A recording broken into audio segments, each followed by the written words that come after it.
칼 융의 심오한 가르침에 따르면 우리는 삶의 의미를 발견하고 진정한 잠재력을 발휘하기 위해 의식적인 삶을 살아야 합니다. 자신을 알고 자신의 그림자에 맞서고 내면의 균형을 찾는 것이 진정한 깨달음의 열쇠입니다. 이 영상에서는 의식적인 삶의 힘을 발견하는 방법과 이 여정을 통해 더 강한 자아를 만드는 방법에 대해 이야기해 보겠습니다. 1. 잠자는 동안에도 살아간다. 물론 사람들은 종종 자신이 살고 있다고 생각하지만 사실은 그저 살아남고 있을 뿐이다.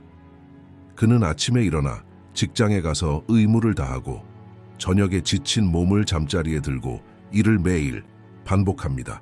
하지만 이러한 반복 속에는 훨씬 더 깊은 진실이 사라지고 주목받지 못하고 있습니다. 그 사람은 깨어 있지 않고 단지 눈을 뜬 채 꿈속을 걷고 있을 뿐이라는 것입니다. 칼 융이 지적한 잠을 자지 않는 상태는 단지 육체적인 수면만을 뜻하는 것이 아니라 정신적, 감정적, 영적 실명을 뜻하기도 합니다. 사람이 외부 세계의 소리에 굴복하면 그는 내부의 속삭임을 들을 수 없게 됩니다. 이것이 대부분의 개인이 자신의 삶을 살지 못하는 이유입니다. 그는 다른 사람들의 기대, 사회의 규칙, 가족의 가치관에 따라 형성된 삶을 살고 있습니다. 그는 자신의 진정한 자아로부터 거리를 두고 심지어 자신이 누구인지 잊어버릴 수도 있습니다. 잠자는 삶은 자신을 모르는 데서 시작됩니다. 사람은 다른 사람에게서 자신의 욕망을 배우기도 한다. 그는 무엇을 원하고 무엇을 꿈꾸고 무엇을 추구해야 하는가? 이 모든 것에 대한 답은 그 자신의 것이 아니다. 의식이 표면의 파도에 몰두해 있는 동안은 깊은 바다 아래에 있다는 것을 인식하지 못합니다. 이것은 사람을 공허한 삶으로 몰아넣습니다. 표면적으로는 모든 것이 괜찮습니다. 그는 직장과 가족, 일상을 갖고 있지만 마음속에서는 조용한 비명이 터져 나온다. 그 비명은 억압된 주목받고 싶어하는 영혼의 목소리입니다. 그리고 이 목소리를 잠재우기 위해 사람은 자신을 위한 공간을 더 많이 만든다. 더 많이 일하고 더 많이 소비하고 더 빨리 살아갑니다. 그러나 이 모든 노력의 이면에는 실존적 의미에 대한 탐구가 자리 잡고 있습니다. 깨어나지 않고 살아가는 사람은 자신이 겪는 문제들이 자신의 운명이라고 생각한다. 하지만 이는 그의 무의식적인 선택의 결과였습니다.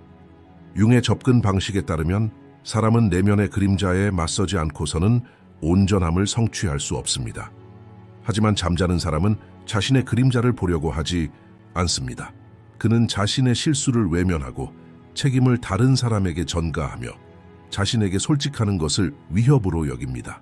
하지만 사람이 아무리 탈출하려고 노력하더라도 언젠가는 그의 내면적 현실이 그를 따라잡을 것입니다. 이런 대립은 조만간 일어날 것이다. 위기와 상실, 외로움의 순간을 함께 겪었습니다. 인생은 무의식을 영원히 허용하지 않기 때문이다. 그러므로 잠자는 동안의 삶이 일시적인 평화처럼 보일지 몰라도 실제로는 장기적으로는 영혼의 쇠퇴의 시작입니다. 그리고 누군가가 이러한 부패를 깨달았을 때는 이미 너무 늦었을 수도 있습니다. 인생은 다양한 방법으로 당신을 깨우려고 노력합니다. 먼저 살짝 찔러보고 그 다음 흔들고 마지막으로 씻어냅니다. 하지만 이 모든 것은 실존적 부름입니다. 깨어나는 것, 자신에게로 돌아가는 것, 자신의 목소리를 듣는 것, 자신의 길을 걷는 것, 잠 속에서 사는 것은 쉬운 일이다. 편안하고 친숙한 느낌을 주기 때문입니다. 하지만 사람의 진정한 여정은 그가 안전지대를 벗어날 때부터 시작됩니다. 윤기 말했듯이 나 자신을 알지 못하면 세상은 바뀔 수 없습니다. 내면에서 시작된 깨어남은 바깥에서 메아리를 칩니다. 그리고 사람이 한번 깨어나려고 마음먹으면 아무것도 똑같지 않게 됩니다. 제 무의식의 조용한 비명, 틀림없이 사람의 내부에는 대부분의 시간을 그 존재조차 모른 채 지내는 세계가 있다. 이 세계는 윤기 가장 집중했던 영역 중 하나, 즉 무의식입니다. 무의식은 단지 잊혀진 기억이나 어린 시절의 트라우마로만 구성되는 것이 아닙니다. 또한 억압된 욕망, 용납할 수 없는 측면, 사회적으로 비난받는 충동, 억눌린 분노, 깨진 희망, 말하지 못한 말이 축적된 것입니다. 이 모든 내용은 인간의 내면 우주에 축적되어 거기서 조용히 기다립니다. 하지만 이 침묵은 보이는 것만큼 평화롭지 않습니다. 무의식은 억압되어도 사라지지 않기 때문이다. 오히려 그것은 더 강해지고 삶의 다양한 영역에서 그 자체를 드러내는 방법을 모색합니다. 사람이 자신의 내면의 목소리를 억압하면 억압된 부분들이 다른 모습으로 그 앞에 나타납니다. 예를 들어 반복되는 관계 문제, 설명할 수 없는 분노의 폭발, 자기 파괴적 습관, 공허함, 이 모든 것이 실제로는 나를 봐라는 무의식의 부름입니다. 이 부름은 때로는 꿈으로, 때로는 위기로, 때로는 질병으로 찾아옵니다. 윤기 말했듯이 보이지 않는 것을 보이게 만들지 않는 한 그것이 당신의 운명이 됩니다. 무의식의 침묵은 표면적으로는 침묵할지도 모르지만 깊은 곳에서는 비명이 솟아오릅니다. 그리고 누군가가 그 외침을 무시하는 한 그는 자신의 삶을 지시할 힘을 포기하게 됩니다. 억압된 모든 것은 무의식을 통해 삶에 새우며들어 개인의 행동, 선택, 심지어 생각에 영향을 미치기 때문입니다. 대부분의 경우 사람들은 자신이 왜 불행한지 모르고 왜 만족에 도달하지 못하는지 이해하지 못합니다. 하지만 이런 불만은 외부 세계에만 관련된 것은 아닙니다. 말을 기다리는 영혼이 내 안에 있으며 이 영혼의 언어는 상징, 꿈, 감정적 반응, 그리고 반복되는 삶의 순환입니다. 때로는 똑같은 잘못된 사람에게 끌리거나 똑같은 실수를 저지르거나 삶을 즐기지 못하는 것, 이런 것들은 잠재의식이 전달하는 메시지입니다. 그리고 이런 메시지가 오랫동안 전달되지 않을수록 무의식은 더욱 깊어진다. 어느 날 사람은 자신이 억압해온 삶의 측면들이 실제로는 자신의 삶을 지배하는 측면이라는 것을 깨닫게 됩니다. 이러한 인식은 쉽거나 편안한 과정이 아닙니다. 사람은 자신의 내면의 어둠과 마주해야만 하기 때문이다. 윤기, 그림자라고 부른 이 어두운 면은 대부분의 사람들이 보고 싶어 하지 않지만 실제로 가장 필요한 부분입니다. 무의식은 어둠뿐만 아니라 잠재력도 지니고 있습니다. 억압된 재능, 사용되지 않은 힘, 탐구되지 않은 측면도 존재합니다. 하지만 이 모든 것을 이루려면 먼저 조용한 비명을 들어야 합니다. 그 목소리를 들으려면 스스로를 침묵시켜야 합니다. 그는 외부 세계의 소음이 아닌 자신의 내면 세계의 속삭임에 귀를 기울이는 법을 배워야 합니다. 무의식은 침묵을 지키며 비명을 지른다. 하지만 그의 외침은 보이지 않는다. 마음은 이것을 불운, 운명, 불운으로 해석합니다. 하지만 무의식은 당신에게 단 한 가지만을 말하려 합니다. 자신에게 돌아가라는 것입니다. 자신을 기억하세요. 당신이 억압했던 부분을 떠올려 보세요. 진정한 완전함은 이러한 부분들을 받아들일 때만 가능합니다. 무의식의 조용한 외침은 영혼이 본래의 집으로 돌아가고 싶어하는 소망입니다. 그리고 일단 그 전환이 시작되면 아무것도 더 이상 똑같지 않게 됩니다. 삶의 메시지. 삶은 매 순간 어떤 식으로든 드러납니다. 하지만 대부분의 경우 우리는 이러한 시위를 알아차리지 못하거나 무시합니다. 윤근 심도 있게 연구하는 주제 중 하나가 바로 삶이 우리에게 끊임없이 보내는 메시지입니다. 이런 메시지는 종종 꿈, 직감, 우연의 형태로 나타납니다. 하지만 실제로 그것은 삶의 언어이며 이 언어 속에 담긴 의미는 주의 깊은 눈과 열린 마음으로 이해될 수 있습니다. 우리가 현재 순간을 올바르게 읽기 위해서는 이러한 메시지를 보고 들어야 합니다. 하지만 이것은 거의 모든 사람이 어려움을 겪는 과정입니다. 왜냐하면 우리는 대부분 의식적인 생각에 몰두해 있고 따라서 내면의 촉구에 무감각하기 때문입니다. 내면의 부름이 찾아오면 우리는 종종 그것을 불편함이나 문제 혹은 단순한 우연으로 여깁니다. 하지만 이러한 메시지는 단순히 외부 세계의 경고가 아니라 우리 내면 세계의 메아리이기도 합니다. 윤근 인간의 무의식에서 우리에게 전달되는 이러한 메시지는 처음에는 매우 미묘한 방식으로 표현된다고 말합니다. 우리가 싫어하고 종종 무시하는 우리 자신의 면, 즉 우리의 그림자처럼 느껴지는 면은 처음에는 희미하게 드러납니다. 이것은 오해, 갑작스러운 내면의 불안감 또는 단순히 이상한 느낌으로 나타날 수 있습니다. 처음에는 이러한 메시지는 단지 감정일 뿐입니다. 불편함, 불완전함의 느낌. 하지만 이런 감정을 무시하면 이런 메시지는 점점 더 분명하고 설득력이 커집니다. 결국에는 이 메시지를 무시할 수 없게 된다. 왜냐하면 삶은 이 메시지를 더 깊고 날카롭게 제시하기 때문이다. 처음에는 관계 문제, 직장에서의 실패, 질병 등 미묘하고 심각한 경고로 나타날 수도 있고 그런 다음 더 큰 위기로 나타날 수도 있습니다. 어떤 의미에서 무의식은 이러한 위기를 만들어내고 우리가 깨어나는 데 필요한 진동을 만들어냅니다. 이러한 메시지의 특성상 이를 외부 사건에만 국한해서는 안 됩니다. 삶은 다양한 방식으로 우리에게 드러납니다. 실패, 외로움, 막다른 관계, 신체적 질병, 이런 것들은 모두 우리가 외부 세계에서 마주치는 눈에 보이는 장애물입니다. 하지만 정의 가르침에 따르면 이러한 장애물 대부분은 내면의 메시지와 일치합니다. 인간의 의식적인 마음은 처음에는 이러한 장애물을 삶의 일부로 받아들인다. 하지만 무의식의 언어를 이해하기 시작하면 각각의 도전은 교훈의 시작이 됩니다.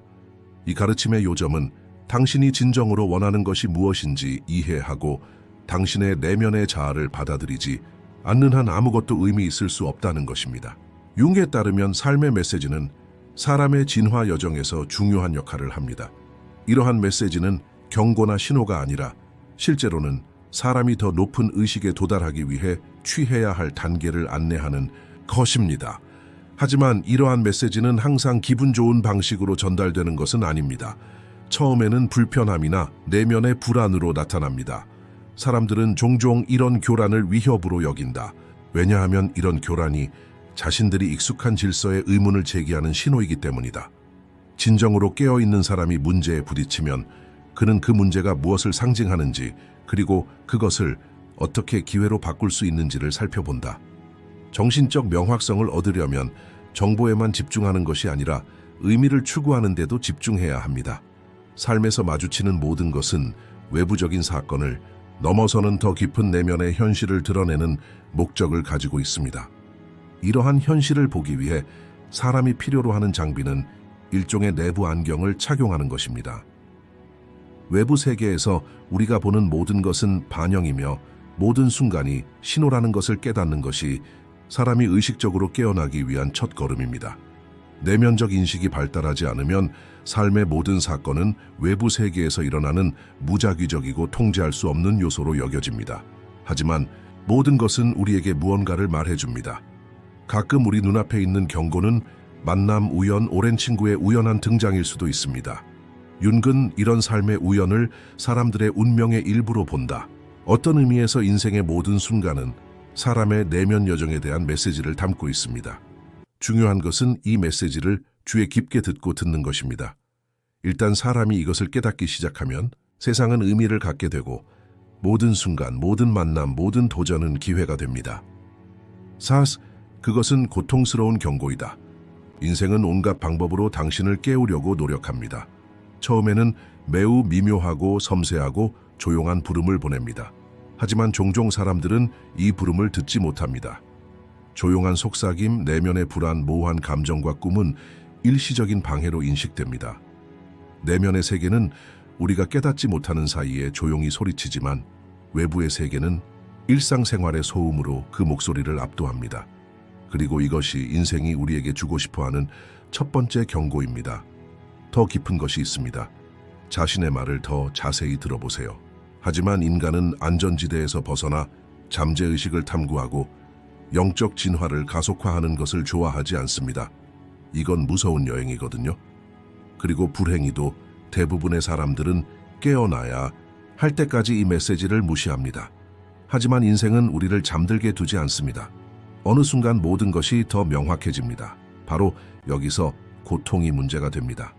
질병, 상실, 트라우마, 관계, 문제, 속삭이는 메시지가 무시된다면 삶은 충격적인 방식으로 소리칠 것입니다. 융에 따르면 고통은 우리 내면 세계의 불균형에 대한 외부 세계의 대응물입니다. 이 고통은 육체적인 충격일 뿐만 아니라 정신적인 충격이기도 합니다. 이는 폭력을 통해 내면의 우주를 균형 있게 관리하라는 요청입니다. 사람들은 이 고통을 위협으로 인식합니다. 어려움은 사람들에게 선물처럼 보이지 않을 수도 있지만 가장 큰 개인적 성장은 이런 도전적인 과정 속에 숨어 있습니다. 하지만 사람이 고통에 적대적인 태도를 취하는 한 그는 이러한 성장을 이룰 수 없습니다. 진정한 변화는 안전지대에서 벗어나면 가능합니다. 이러한 탈출은 처음에는 고통스럽지만 결국에는 그 사람이 내면의 자유를 얻는 결과를 가져온다. 정신적, 감정적 고통은 외부적인 사건으로 인해서만 발생하는 것이 아닙니다. 때로 가장 큰 고통은 사람이 자신의 내면 세계와 단절될 때 발생합니다. 자기 발견의 과정은 처음에는 불만과 불안함만 만들어낼 뿐입니다. 이런 불안함은 내면의 공허함이라는 느낌으로 나타납니다. 그 사람은 자신의 삶이 올바른 길을 가고 있지 않다고 생각하고 막다른 길에 빠졌다고 느낀다. 이러한 난관은 종종 개인이 무의식 속에 억압된 감정과 욕망을 직면하기를 피하고 자신의 어두운 면을 인정하지 못할 때 발생합니다. 융의 가르침에 따르면 이 어둠은 사람의 가장 깊고 가장 숨겨져 있고 가장 두려워하는 측면입니다. 그는 이 측면을 그림자라고 부릅니다. 고통은 이 그림자에 맞서고 어두운 측면과 평화를 이루는 어렵고 고통스러운 여정의 시작입니다. 사람이 자신의 내면에서 이러한 어둠을 만나게 되면 충격적인 발견을 하게 됩니다. 이 고통은 의식적인 인식의 시작을 의미합니다. 하지만 고통은 개인적인 현상일 뿐만 아니라 사회적 현상이기도 합니다. 사람은 자신의 내면 세계에서 깨어났을 때뿐만 아니라 사회 구조에서도 고통을 느낀다. 그를 둘러싼 시스템, 사회, 그리고 사회가 정한 규칙은 사람의 영혼을 압박하는 족쇄와 같을 수 있습니다. 시간이 지남에 따라 사람은 이 시스템의 일부가 되며 이에 반대하고 사회 질서에 반항하고 전쟁을 벌이는 것은 사람의 영적 진화에 필요합니다. 그러나 사회, 구조는 사람들을 어려운 상황에 빠뜨리고 고통을 주기도 한다. 왜냐하면 사람들은 종종 자유를 잃고 자기 자신과 멀어진 방식으로 살기 때문이다. 이것은 개인적 고통뿐만 아니라 사회적 고통이기도 합니다. 이런 의미에서 융근 사회에 의해 형성된 사람이 자신의 현실로부터 얼마나 멀어졌는지를 보는 것이 필요하다고 말한다. 진짜 고통은 이 거리를 깨달았을 때 시작된다. 삶의 고통스러운 교훈은 결국 사람을 큰 성숙으로 이끈다. 고통은 그 자체로 변형이기 때문이다. 융에 따르면 어둠은 빛의 탄생지이다. 사람이 내면 세계에서 고통을 겪으면서 그 어둠 속에서 강물처럼 흐르는 빛을 발견하기 시작합니다. 이 빛은 고통으로부터 생겨납니다. 자신을 알고 내면의 통합에 도달하는 과정은 고통에 대한 문을 여는 것을 통해서만 가능합니다. 이 과정은 개인이 자기 자신을 이해하는 데 도움이 될 뿐만 아니라 세상에서 자신의 위치와 존재 목적을 발견하는 데도 도움이 됩니다. 사도 자신과 마주하다. 진정으로 깨어난 사람은 자신이 한때 무시했거나 억압했던 모든 측면과 마주하게 됩니다. 이것은 단순한 내적 판단이 아니라 영적인 탄생과 변화의 과정입니다. 자신과 마주한다는 것은 무엇보다도 자아가 나는 누구인가? 라는 질문을 던지는 것입니다.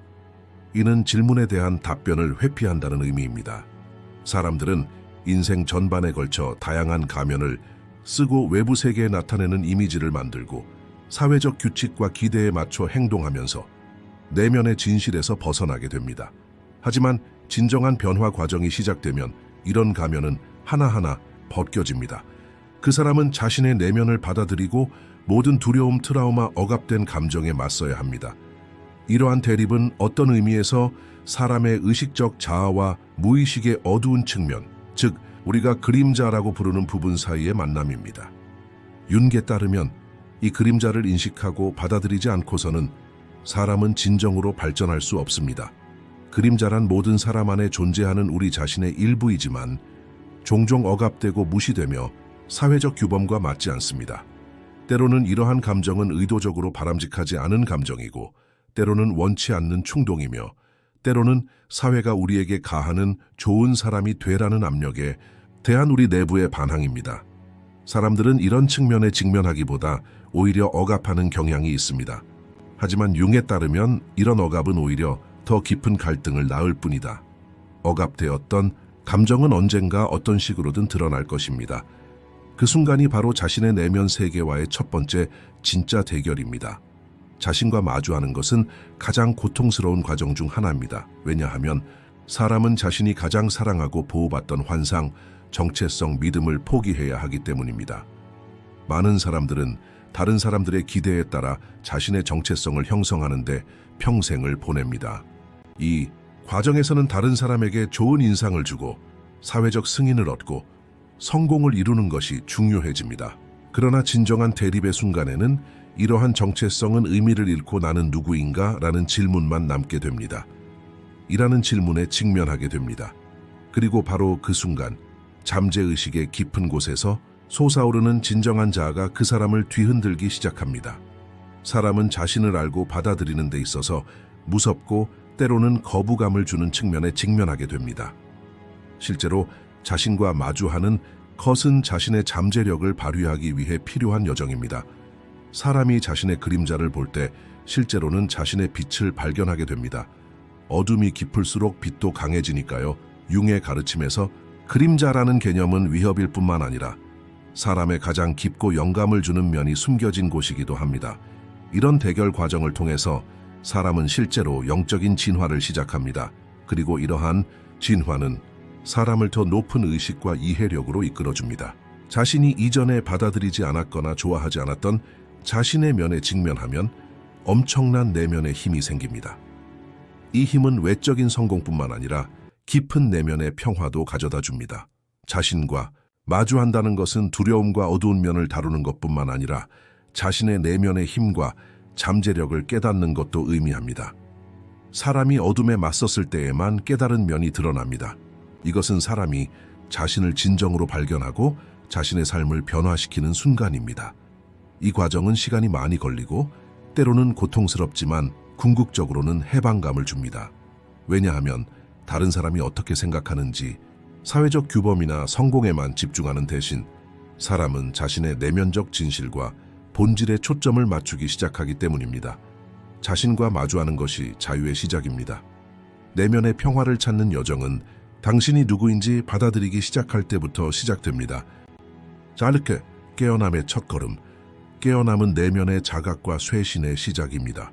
칼 융의 가르침에 따르면 깨어남은 단순히 의식의 순간이 아닙니다. 이는 시간이 지나면서 취한 일련의 작지만 의미 있는 단계의 결과입니다. 첫 번째 단계는 종종 무의식적으로 암기된 패턴과 습관에서 벗어나는 것입니다. 이 과정은 자신의 내면과 조화롭게 사는 데 필수적이다. 내면의 현실이 드러났을 때에만 사람은 자신의 길을 찾고 인생이 제공하는 진정한 의미를 발견하기 시작할 수 있기 때문이다. 사람이 깨어나기 시작하면 마치 일상생활에서 끌려 나온 듯한 느낌을 받는다. 처음에는 이상하고 불안한 느낌이 들 수 있습니다. 사람은 편안한 일상에서 벗어나 기대되는 역할 속에서 이전에 익숙했던 세상에서 공간을 찾습니다. 이 분야는 많은 사람들에게 혼란스럽고 불안한데 알려진 것 밖으로 나아가려면 종종 잠재의식적인 두려움에 맞서야 하기 때문입니다. 하지만 깨어남은 이런 두려움에 직면하는 것에 불과합니다. 두려움은 낡은 질서와 낡은 정체성이 위협받고 있다는 신호입니다. 이러한 첫 단계는 의식과 무의식의 경계가 점점 모호해지는 순간입니다. 그리고 윤근 사람이 이 경계를 탐색하는 과정이 가장 생산적이라고 믿습니다. 진정한 성장은 안전지대에서 벗어날 때 시작되기 때문입니다. 깨어남의 첫 걸음을 내디딜 때 대부분의 사람들이 직면하는 가장 큰 장애물은 사회와 주변 사람들이 무엇을 말할지에 대한 두려움입니다. 그러나 윤근 내면의 여정은 개인적 진실에 기반을 두고 있기 때문에 사회적 판단과 무관해야 한다고 강조합니다. 사회는 개인을 형성하려고 노력합니다. 하지만 깨어나기 위해서는 사회적 형태, 정의, 기대를 넘어서는 것이 필요합니다. 각 개인은 자신의 본성에 숨겨진 잠재력을 발견하고 사회적 기대에 구애받지 않고 자신만의 정체성을 구축해야 합니다. 깨어남에는 이러한 개인적 자유를 성취하기 위한 용기가 필요합니다. 그리고 이러한 용기는 종종 의식적으로 길을 잃고 헤매는 느낌, 감정적 공허함에서 시작됩니다. 하지만 이 공허함은 재생의 영역이며 진정한 자아에 도달하는 영역입니다. 때로는 첫 걸음이 그다지 영광스럽지 않을 수도 있습니다. 대부분의 경우 이는 미묘하고 거의 알아차리지 못할 정도의 내부적 변화이거나 작은 자각의 순간입니다. 어느 날 갑자기 사람은 스스로에게 나는 정말 누구일까? 라고 묻습니다. 아니면 더 깊은 사랑이나 증오의 감정으로 인해 그는 자신의 감정에 의문을 품기 시작합니다. 이런 작고 눈에 보이지 않지만 매우 중요한 인식이 바로 깨어남의 씨앗입니다. 칼 융은 사람이 과거를 받아들이지 않고서는 진정한 깨달음을 경험할 수 없다고 말합니다. 단순히 과거를 회상하는 것이 아니라 과거의 모든 고통, 약점, 실수를 받아들이는 것입니다. 하지만 과거를 받아들이는 것은 사람에게 일종의 영적인 치유를 제공하고 그를 해방시켜 줍니다. 깨어남의 첫걸음 역시 일종의 여정이다. 사람은 내면의 지도를 그리는데 이 지도는 그를 진정한 자아로 이끈다. 이 지도는 논리뿐만 아니라 직관, 감정, 잠재의식 깊숙한 곳에서 나오는 단서에 의해서도 형성됩니다. 각 단계는 내면의 여정의 일부이며 각 단계는 어떤 형태의 내면적 발견을 의미합니다. 윤근 직관이 내면의 안내 메시지를 받는 가장 중요한 수단 중 하나라고 말합니다. 이러한 직관은 사람들이 올바른 길을 찾고 자신만의 여정을 떠나는 데 도움이 됩니다. 깨어남은 진화의 한 형태이며 진화에는 시간이 걸립니다. 어떤 의미에서 각 단계는 이전 단계를 기반으로 구성됩니다. 그리고 윤근 인간이 이 여정에서 자신의 내면의 균형, 두려움, 욕망을 끊임없이 재검토해야 한다고 강조합니다. 깨어나기 위해서는 용기, 인내심, 그리고 끊임없는 내면 탐구가 필요합니다. 이러한 단계는 평생 여정의 첫 불꽃일 뿐이지만 이 첫 걸음이 모든 것의 시작입니다. 7. 의식적인 삶의 힘. 의식적인 삶이란 사람이 자신의 내면 세계, 주변 환경, 그리고 가장 중요하게는 우주와의 관계를 온전히 자각하고 살아가는 것을 말합니다. 칼 융에 따르면 인간의 내면 세계는 의식적 삶의 기초입니다. 인간의 가장 깊고 강력한 잠재력은 그가 완전하게 의식하며 살 때에만 드러나기 때문입니다. 의식적인 삶은 단순한 인식의 상태가 아니라 모든 측면에서 자신을 받아들이고 이해한 결과이기도 합니다. 이 과정을 통해 사람은 현재에만 존재하는 것을 벗어나 과거와 화해하고 미래를 향해 확고한 발걸음을 내디딜 수 있습니다. 윤게 따르면 사람은 의식적인 삶을 살아야만 자신의 진정한 잠재력을 발견할 수 있으며 이 잠재력 덕분에 영적 진화를 향해 나아갈 수 있습니다. 의식적인 삶의 힘은 개인이 자신의 모든 복잡성과 깊이를 받아들이는 데 있습니다. 사람이 끊임없이 외부 요인에 따라 자신의 삶을 형성하다 보면 자신의 내면을 잊어버리게 됩니다. 하지만 의식적인 삶을 사는 것은 각 개인을 자신만의 내면 여정으로 초대합니다. 윤근 사람들이 의식적인 생각뿐만 아니라 깊은 무의식에서 나오는 직감과 내적 충동에 따라 행동해야 한다고 주장합니다. 의식적인 삶은 또한 외부 세계에 대한 인식입니다. 사람들은 주변 환경과의 관계를 피상적으로만이 아니라 깊이 있게 이해하려고 노력합니다. 의식적인 삶은 개인이 자신뿐만 아니라 다른 사람과 사회도 더욱 의미 있게 이해할 수 있게 해줍니다. 의식적인 삶에는 책임감이 따릅니다. 사람들은 자신의 내면 세계를 인식하게 되면 외부 세계를 변화시킬 수 있는 힘이 자신에게 있다는 것을 깨닫게 됩니다. 이는 개인적인 책임감일 뿐만 아니라 사회적인 책임감이기도 합니다. 윤근 각 개인의 내면 세계의 변화가 사회적 수준에도 영향을 미칠 것이라고 말합니다. 사람들은 의식적인 삶을 살아가면서 사회를 변화시키고 더욱 정의롭고 공감하는 세상을 만들 수 있는 힘을 발견합니다. 의식적인 삶은 사회적 불의의 무감각한 상태를 유지하는 것을 의미하지 않으며 오히려 이러한 불의에 대한 민감성을 개발하는 것을 의미합니다. 사람이 자신의 내면적 인식과 사회적 책임감을 결합하면 사회를 변화시킬 수 있는 힘을 갖게 됩니다. 의식적 삶의 또 다른 힘은 인간이 끊임없이 자신을 새롭게 할 수 있는 능력에 기초합니다. 융에 따르면 사람은 평생 여러 단계를 거쳐야 하며 각 단계는 사람이 다시 태어나는 기간이라고 합니다. 이러한 단계는 인생의 기간일 뿐만 아니라 영적 발전의 단계이기도 합니다. 사람이 의식적인 삶을 살면 각 단계에서 오는 변화를 받아들이고 모든 순간을 학습의 기회로 여깁니다. 이를 위해서는 과거의 짐을 버리고 희망을 가지고 미래를 바라봐야 합니다. 의식적인 삶을 살려면 모든 변화를 위협이 아닌 기회로 평가해야 합니다. 인간은 새로운 시작을 통해 자신을 재발견하고 이러한 끊임없는 갱신은 영적인 신선함과 힘을 제공합니다.